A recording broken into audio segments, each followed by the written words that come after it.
गोटे रेसिपी रे दुईटा टेस्ट पाई पारबे। आपण ताके पोड़ पिठा भी कही पारबे या तो केक भी कही पारबे। देखबा लगी जेते सुंदर लागुछे ना खाइबार लगी सेते स्वादिया लागबा। अति कम सामग्री रे सहज उपाय रे इटा के आज आमे तैयारी करमा आ बिना चीनी रे तैयारी करमा जेंटा के की टेस्टी संगे संगे हेल्दी भी हेबा। इने गोटे भांगी करी भी आपन के देखौछे केते जालीदार और केते सॉफ्ट होईचे आपन देखि पारुथिबे। ई रेसिपी के देखि करी आपन भी थरे निहाती भाबे बनाबे। आपनकर फैमिली मान के समस्त के देखबे बहुत पसंद लागबा। तो रेसिपी हमें शुरू करमा।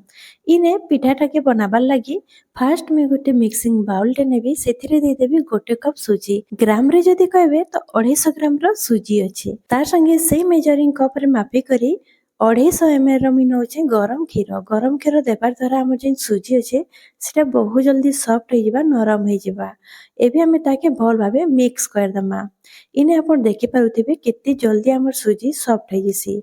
मिसई सारला परे हमें ताके कवर कर दमा आ ताके हमें रखि देमा रेस्ट रे। एबे इने जिन कप रे मापी करी सुजी आ क्षीरटा के नेतिली सेही कप रे मैं इने नौचे आधा कप नड़िया आ नड़िया रो इने देखि पारुथिबे जेन ब्राउन पार्टटा थिसी से ब्राउन पार्टटा के मैं बाहर कर देइछे। हमें पिठा जेते बेले बनामा पिठा हमर कलानी पड़े सफा देखा जिबा। एबे हमें इताके गोटे मिक्सिंग जार रे दे दमा। एबे सेही कप रे मापी करी मुई इने नौचे गुड़ अछि इने 250 ग्राम रो सेही मेजरिंग कप रे मापी करी मैं सबटा के दउछे। पिठा रे बहुत सुंदर बासनाटी आसबा कई करी मुई इने नौचे इलाची चारटा तार संगे पान मधुरी नौचे आधा चामच। आपण ए दुईटा भितरे जेनटा भी कोटे भी देई पारबे।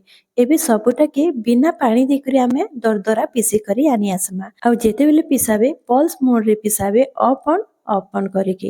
एबे इने साइड रे रखि दमा ताके आ इने आपण देखि पारुथिबे सुजी हमर फुली करी सॉफ्ट हो जाइछे। एबे हमें सुजीटा के सेही मिक्सिंग जार रे दमा जेंति हमें नड़िया और गुड़ के हमें पीसी थिला। तो इने मैं सबटा के दे देइछे आ बिना पानी दे करी हमें इने पीसी करी आनी आसमा। पीसी सारला परे सेही बाउरे देबे जेन बाउरे में सुजीटा के बतुरई थिली। एबे सेही बाउरे इने मैं दे देइछे। बैटर के दे सारला परे सेही मेजरिंग कप रे मापी करी मी 1/4 कप आटा नौछे। गहम आटा आपण मैदा रे भी आपण बनै पारबे। तो एबे हमें जेहेतु मीठाटे बनौछु सेतिर लगी मीठा के बैलेंस करबार लगी आधा चामच में नून देबी। तार संगे मैं देबी पान मधुरी हाफ चामच आ इने मैं नौचे किछि ड्राई फ्रूट्स मुई इने नौचे काजू आ तार संगे मैं खजूर नौचे जेंता कि जेन पैकेट रे आसी से खजूरटा नौचे। दुहीटा के मुई छोट पीस रे काटी देइछे आ ऐड करिछे। एबे इथिरे मैं किछि नड़िया दे देबी आ तार संगे हमें दे देमा घिओ की इने मैं मेल्ट करी करी नेइछे। घिओ देबार द्वारा हमर पिठारे बहुत बढ़िया बासनाटी आसबा आ बहुत बढ़िया साइन आसबा आ भितरे जेन पिठाटा हेबा सेटा सुखा नहीं हुए।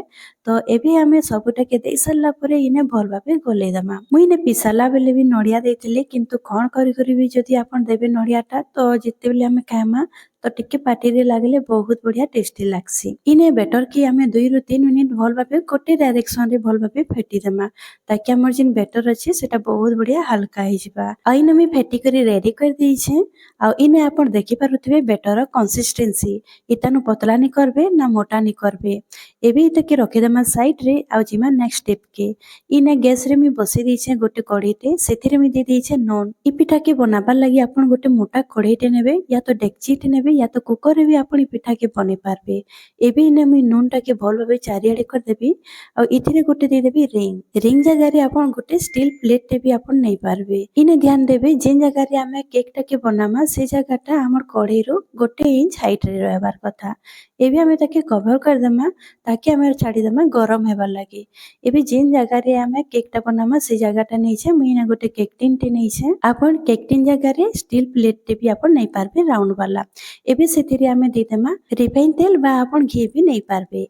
तेल के इने चारिआडे ब्रश रे हमें घसी देमा। तेल के इने घसी सारला परे पिठा आसानी से बाहरी जिबा सहज रे बाहरी जिबा तार लागि मुई इने नौछे बटर पेपर जदी नि दिबा तो तेल दे सारला परे आपण मैदा टिके डस्ट कर देबे। मैदा जगह रे आपण आटा भी डस्ट करि पारबे। इने बटर पेपर के दे सारला परे तार ऊपरे भी मी तेल टिके भल भाबे घसी देबी। इने हमर केक टिन रेडी हे गेला तो इटा के रखि देबी साइड रे आ हमें बेटरटा के देखि देमा। इने बेटर देखि पारुथिबी हमर जेन सुजी थिला सेटा बहुत बढ़िया भाबे फुली जाइछे। तो मी आउ थरे ताके भल भाबे मिक्स कर देबी। इने भल भाबे गली सारला परे हमर केकटा जालीदार बनबा सेटा भल भाबे फुलबा तार लागि मी इने नौछे इनो जगह रे आपण बेकिंग सोडा भी नै पारबे। इने इनो के मी गोटे पैकेट दउछे इनके दे सारा पर ताके एक्टिवेट करवा लगे मुई पानी 2 चामच दे देबी और ताके गोटे डायरेक्शन रे आमे संगे संगे ताके भल भाबे फेटी देमा। इनके दे सारा पर आपण बाहर बेसी टाइम जे नी रखबे बेटर टाके संगे संगे आपण बेक करबे या तो पोड़ाबे। इने आपण देखि पारुथिबे मुई भल भाबे गोटे डायरेक्शन रे फेटी देइछे। एबे आमे संगे संगे केक टिन रे दे दमा। तो इने फेटी सारा पर मुई केक टिन रे बेटर टाके दे देबी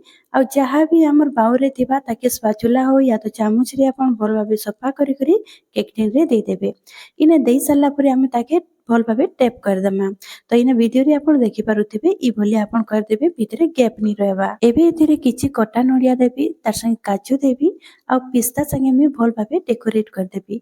आपनकर मन पसंद रे आपनकर हिसाब रे ड्राई फ्रूट्स नै करी आपण डेकोरेट करि पारबे। एबे इने सबटाके देई सारला परे आमे संगे संगे आमे कढ़ई रे दे दमा। पिठा के बेक करबार आगरु या तो आपण पुडाबार आगरु कढ़ईटा के भल भाबे गरम हेबार लागि देबे। गरम होला परे आपण केक टिन के देबे। एबे इने गोटे गाढ़ा वाला जगाटे नेमा और ताके कवर कर देमा जेंता कि हमर केकटा फुली करी आमे जिन कवर करितमा सेथिरे नी लागबा। एबे आमे गैस रो फ्लेम टा की लो टू मीडियम रे रखि देमा और ताके आमे 40 रु 45 मिनिट जे ताके बेक हेबार लागि छाडी देमा। तानु बेसी हाई नी करबे ना लो नी करबे। एबे इने 40 मिनिट परे मी आपण के देखाउछे। इने देखि पारुथिबे बहुत बढ़िया भाबे हमर केक बनि के रेडी हो जाइछे। कलर भी बहुत बढ़िया आसी छे और इने पिठा सिझी छे कि नी मी टूथपिक रे चेक कली आपण नाइफ रे भी चेक करि पारबे। इने बहुत बढ़िया भाबे पिठा हमर सिझी जाइछे। एबे हमें कढ़ई रो पिठाटा के बाहर कर देमा। तो एबे हमें पिठाटा के पूरा भाबे ठंडा हेबार लागि छाडी देमा। ठंडा हैला परे हमें ताके डिमोल्ड करमा। इने मी आपण के देखि दउछे पिठा हमर केते सॉफ्ट होइछे। आपण देखि पारुथिबे उपरु और जिन साइड आडू देखि पारुथिबे पिठा हमर छाडी देइछे केक ने रो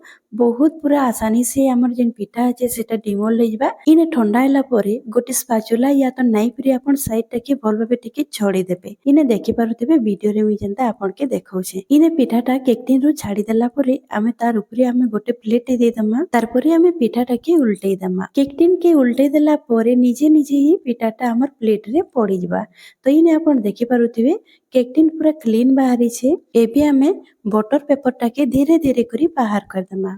तो इने आपण देखि पारुथिबे पिठा हमर तलु केते सुंदर पड़ी छे आ बहुत बढ़िया कलर भी आसी छे। एबे आमे पिठाटा के उल्टे दमा। इने आपण देखि पारुथिबे पिठा हमर केते सॉफ्ट होइछे और साइड रो आपण देखि पारुथिबे केते जालीदार बनी छे। मुई पिठाटा के जेन मेजरमेंट रे बतै छे सेही मेजरमेंट रे आपण पिठाटा के बनाबे देखबे बहुत बढ़िया भाबे बनबा। एबे आमे तार कटिंग कर देमा और कटिंग करबारु आपण जानि पारुथिबे हमर पिठा केते सॉफ्ट होइछे और केते जालीदार बनी छे। इने मी आपण के गोटे काटी करी देखि दउछे और इने देखि पारुथिबे केते जालीदार बनी छे और बहुत सॉफ्ट होइतिला। आपण वीडियो रो जानि पारुथिबे पार्टी रे देबे ना मिले जिबा एते स्वादिया और एते टेस्टी एते सॉफ्ट बनबा आपनकर पिठा भी। तो आजिर मो रेसिपी सरी जाइछे। आशा करूछे भल लागितिबा। तो आजिर एली फेर गोटे मिलमा नुआ वीडियो संगे। Bye bye.